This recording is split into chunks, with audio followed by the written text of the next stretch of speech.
Hello, can you guys hear me? Okay, cool. I lost my voice, so bear with me. Also, I have small hands too, so I'm also 6'1", so it's extra weird.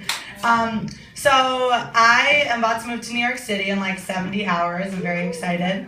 I got a new full-time job there, and I moved home about a year ago to save up some money. I've been working, and I've been living at my house. So I've actually been, my roommate's been my dad, which has been interesting. And I've noticed, my mom was in town too. Show of hands who lives not with their parents, but around parents. You guys have family in the area? Yes? No? A little bit?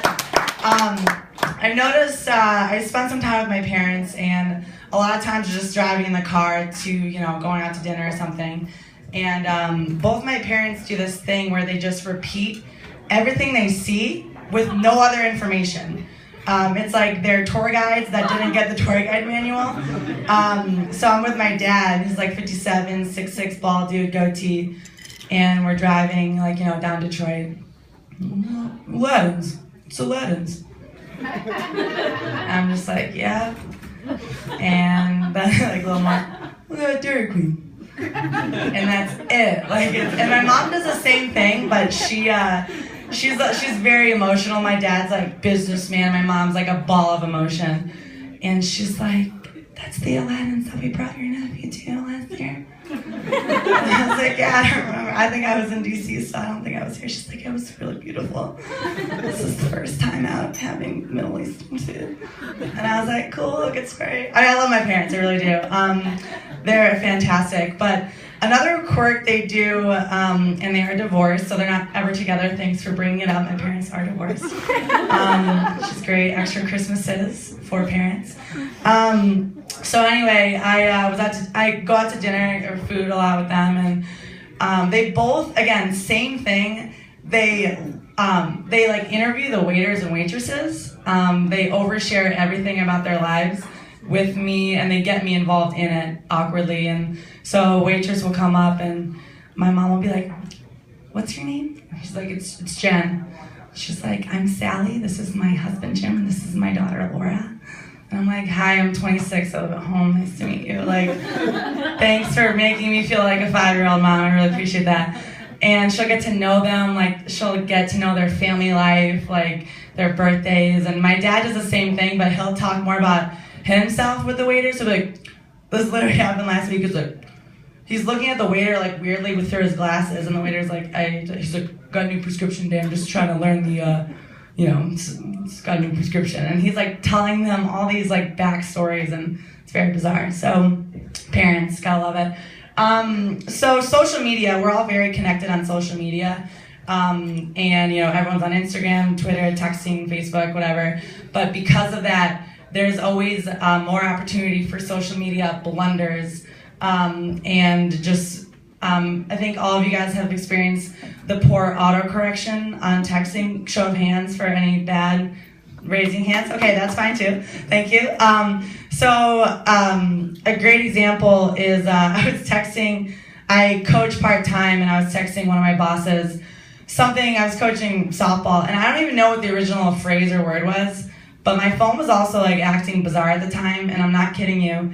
The phrase "big anal" texted through to my boss. So that was good. It was a good day. I immediately texted back being like, "I don't know what's happening. My phone's broken." And she's like, "Okay, LOL." Like, I don't know. It was weird. It was fine. I just kind of forgot that. Also, I don't know if you guys ever have this, but like when you're texting, if you ever type something in all caps, it will always stay all caps the rest of your life. So for example, like one time I may have all caps the word Starbucks. So now whenever I'm like, "Hey, could you pick me up a latte at the Starbucks?" And it's like always that. And I'm like, I'm gonna be like quickly texting, and it just always pops up like Starbucks or Burger King and fast food, obviously, but I don't have much money right now. So that's interesting. What else? Dating. Show of hands if you're here with someone significant or you're on a date. Yes? Or clap, maybe? Maybe. Okay. I love this. I love this table, by the way. You guys are great. Are you guys on it? Okay. So I'm currently single, and I'm gay, so if there's any gay women, you have about 60 hours to get with this, okay? But it's funny because half of you might have never guessed that I was gay, and half of you are like, she's so gay. Just depends on like your own background, but it's interesting when I tell people that I'm gay, it's usually straight guys, they always are like, no. I'm like, yeah. But it's not like they're even trying to like get with me. They're just like they don't believe me. I'm like, I'm pretty sure I am. It's my life. But it's interesting. I'll like look around. I'll be at bars and I'm trying to figure out like look at the women and like, oh, do you think she's gay? She's gay. Just kind of curious. And a lot of times my friends, these are true answers. Like I'll look at a woman, not even trying to like get with her, just curious. I'm like, do you think she's gay? They're like, no, she's pregnant. I'm like, I'm pretty sure. I think I'm being pregnant. And then another one was like, no, she has a baby. She has a kid. Laura? I'm like, you're right. Gay people can't have kids. Why would they dress us? And then another one was, no, she has a boyfriend. I'm like, well, from firsthand experience, that doesn't mean much, at least for me. And then this is a true story. My friend, high school friend Emma. She's not here. It's one of our friends. But I was on. She's gonna be mad at me, her name. But I was on Tinder, guilty, and I was just looking. I was like, oh, this girl's. What do you think of her? Like, she's cool, right? And she's like, she literally said, she goes, Gerk. My last name's Gerky. She's like, Gerk, like, she's really pretty. Are you sure she's gay? And I'm like, what is that? Are you saying that? What? She claims she didn't say that, so she'll be mad, but I'm pretty sure that's what I heard. What else? Last thing. I have a 2-year-old nephew. I have 2 nephews. They're like the coolest people ever. I love them. And I was hanging out with my 2-year-old and like reading him a book, and he was like sitting on my lap. And I came from practice, so I was wearing like basketball shorts and a t-shirt and stuff.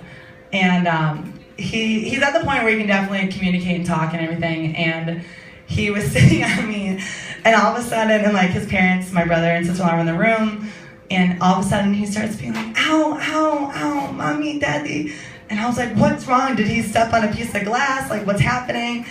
And then he like points to he's like, Aunt Willa's legs, and he points to my legs, and I'm like, oh my god, my leg hair. It's my leg hair.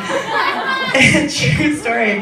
And my brother literally, he's like 32, he was just like, oh my, it's your Aunt Laura's. At least like, he literally was crying because my leg hair was girls know what I'm talking about, it was at that phase where like, when it's super long, it gets like, it's like, you can brush it. I'm kidding, guys, don't be grossed out. But you can, but like, it's at that point, it's like just past prickly peach, it's like danger zone. So I cut my nephew with my leg hair. Thank you very much.